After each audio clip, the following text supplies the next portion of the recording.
They called him the most dangerous man on the planet, a fighter built from fury, sharpened by struggle, and forged in the fires of survival.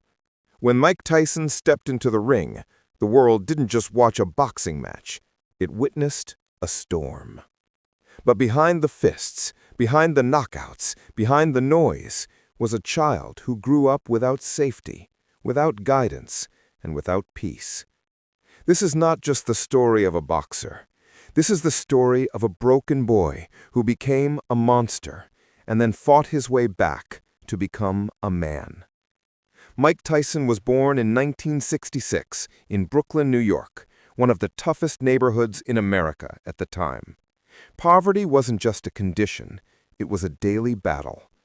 Crime, violence, and survival were part of life. Mike had to grow up fast, and the world showed him no mercy. He was small, shy, and constantly bullied. Every day he was pushed, mocked, beaten, and humiliated. And slowly, something changed inside him. Fear began to turn into anger. Anger into rage. That rage became a shield, and then a weapon. By the age of 10, Mike was already involved in street fights, robberies, and gang life. Kids his age were learning to ride bikes. Mike was learning how to survive. Arrested again and again, he was sent to a juvenile detention center. But this is where fate stepped in. There, a counselor saw him fight and knew instantly this kid was different. He introduced Mike to Constantine Cus D'Amato, a legendary boxing trainer who believed that champions weren't found, they were built. Cus became the father Mike never had, and from the moment he arrived, Mike's life changed. Cus didn't just teach boxing, he taught discipline, focus, and philosophy. He told Mike something that would stay with him forever. A hero and a coward feel the same thing. The difference is what they do. Mike listened. He absorbed every word, and inside the broken boy, a champion was awakening. Training with Cus was military-level intense. Long hours, strict routines, constant repetition, no shortcuts, no excuses. Mike learned how to punch like a machine, move with impossible speed, and stare into an opponent's soul until they broke. Within the walls of that gym, he transformed.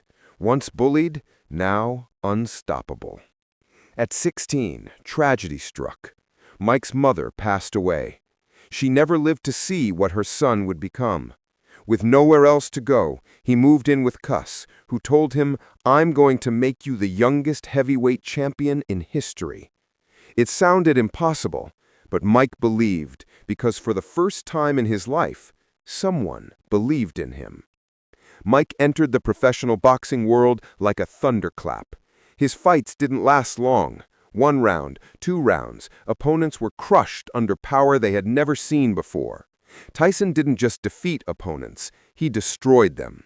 While other fighters circled and danced, Tyson came forward like an avalanche. No fear, no hesitation. When that bell rang, he was a weapon unleashed. The world began to take notice. Sports analysts said he punched harder than men twice his size. Commentators described him like something not entirely human. But Mike wasn't just winning, he was rewriting boxing. Fans went silent when he entered the ring. His stare alone could melt confidence. His gloves finished the job. Then came the moment history would never forget. November 22nd, 1986. Mike Tyson became the youngest heavyweight champion in boxing history. He was 20 years old, barely a man, already a legend. The crown fit perfectly, but deep inside, the child who grew up feeling unloved still carried the weight of loneliness. Fame could give him everything, except peace. After Cus passed away, the world began pulling Mike in every direction. Money, pressure, distractions, and voices that didn't care about him, only what he could earn. The discipline that had built a champion began to crack. The rage that had fueled him inside the ring began spilling into life outside of it. Headlines replaced praise. Controversy replaced victory. Mike Tyson was losing the one fight he wasn't trained for, the fight against himself. He spent millions, fell into wrong circles, faced accusations, scandals, and betrayal.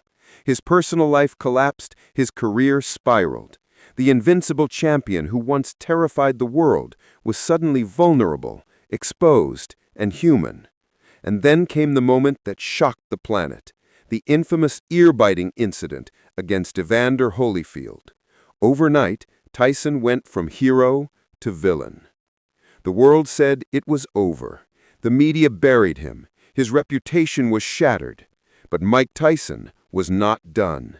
He had fallen many times in life, long before boxing, and he had always stood back up. And now, at his lowest, something changed. He realized that the greatest opponent he would ever face wasn't Holyfield, wasn't Lennox Lewis, wasn't any fighter in the ring. His greatest opponent was the man he saw in the mirror. Slowly, painfully, Mike began rebuilding his life. He faced the demons that had followed him since childhood: trauma, anger, addiction, and fear. He accepted responsibility. He healed. And when he returned to the spotlight, he was not the iron monster the world once knew.